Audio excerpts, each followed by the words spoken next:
What's up, y'all? Welcome back to Watch Queen Lose. I'm so excited.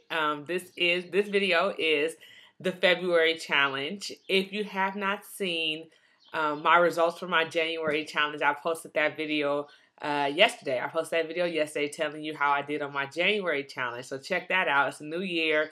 Every month I'm doing challenges, and at the end of the month I'm just telling you how I did on those challenges and things that I set forth for the month. So this is February. Today's February 1st. It's a new month. I'm excited.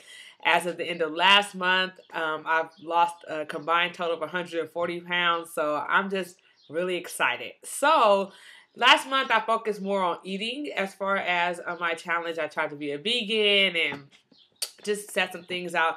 This month, I'm going to do more of athletic challenges. So I have 4 challenges. There's 4 weeks in a month, so I figure I can at least probably break them down. Well, you'll see. My first challenge is to hike the Hollywood sign. So yes, by the end of February, I needed to have done that. I needed to have hiked the Hollywood sign. My second challenge is to swim a mile.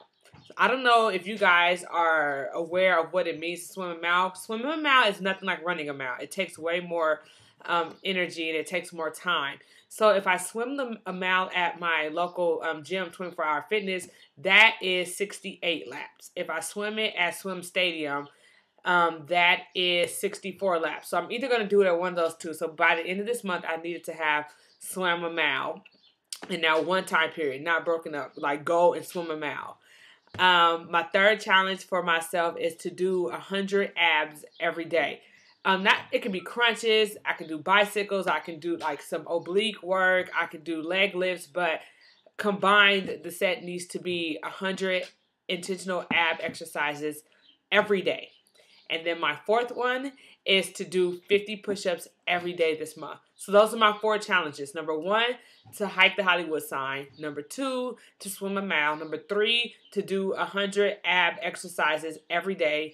And the fourth one is to do 50 push-ups every day, which those of you guys who know, push-ups also it's ab work. Anyway, so those are my 4 challenges for the month, and I'm really just excited to tell you guys how I did on that.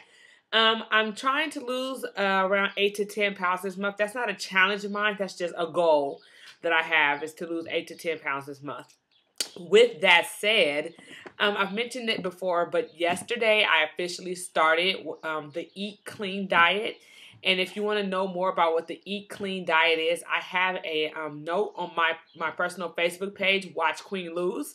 And it tells you more details about the Eat Clean diet. And I have the link to the Eat Clean website where you can order materials and know about that. I started that yesterday and it's pretty cool. But what's even more exciting is on their website, which I shouldn't be telling you guys this because I don't want you to enter the contest.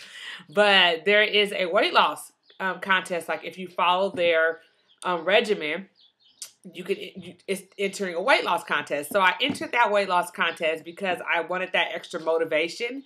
And so check it out. These are my before pictures that I just entered yesterday of my weight loss competition. It's before pictures of where I am now because I'm just now starting the Eat Clean diet. So every month I'll show you guys pictures along the way of in that same outfit what I look like. But these are my pictures right now. These are my before pictures. And I'm just excited. The competition is over in July, so I'm excited to just show you guys the progress that I make with the Eat Clean diet. And last but not least, it's February, which the love month for those of you guys who know. Anyways, a friend of mine told me about eHarmony is doing it free this month. So I decided to go ahead and just sign up. So I signed up today, create a profile. So anyway, you know any hot guys out there, tell them to hit up eHarmony, or you can just tell them to hit up my Facebook. Anyways, I I signed up for eHarmony. So hopefully I meet someone in this month, because when it's not free anymore, I'm, throwing up the deuces. So anyway, I'll tell you guys at the end of the month if I've met anyone. I'm really giving you guys my personal business.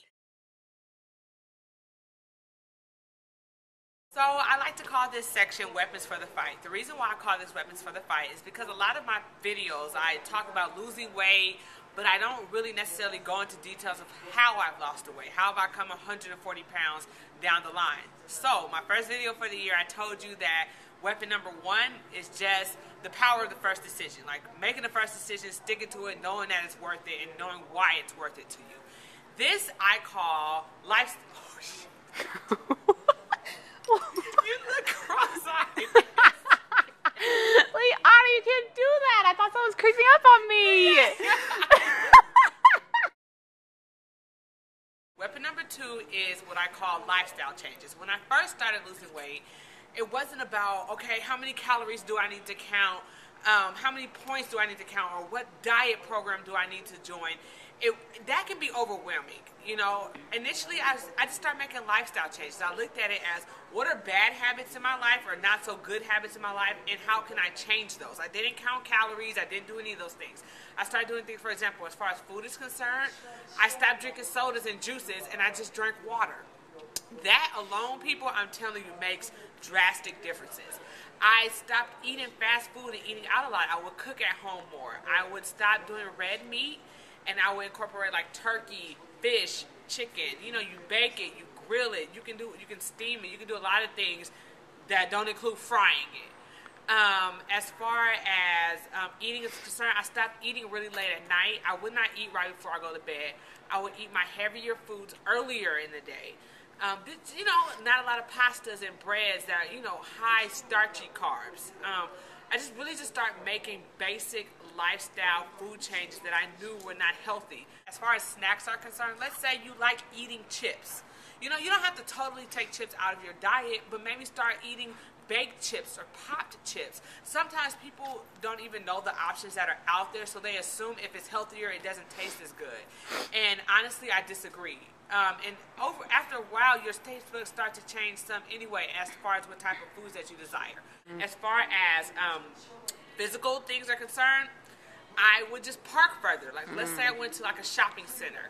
Before, I would like drive to the grocery store and then drive to the bank or drive. No, instead I just parked kind of in a central location, and I would walk every place I had to go. I.e., if you live in LA, the Ladera Center, for example, I would used to drive to Bank of America and then to Ralph's and then to Ross. Now I just park and I walk everywhere I need to go. Take the stairs instead of the elevator. Like, you hear people say this kind of stuff all the time, but I'm telling you as a witness, it works.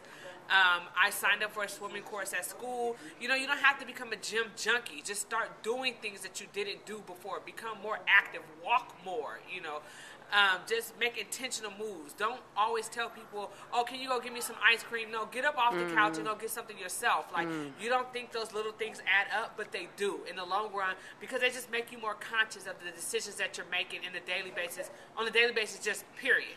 So I would say look at this as starting to change your life and not joining a new diet program to knock off 10, 15, 20, 100 pounds, but then you're going to eventually go back to another lifestyle. No, the only way you're going to maintain the weight, and I'm saying this 3 years down the line because I've maintained the weight, the only way you're going to maintain the weight is by making lifestyle changes.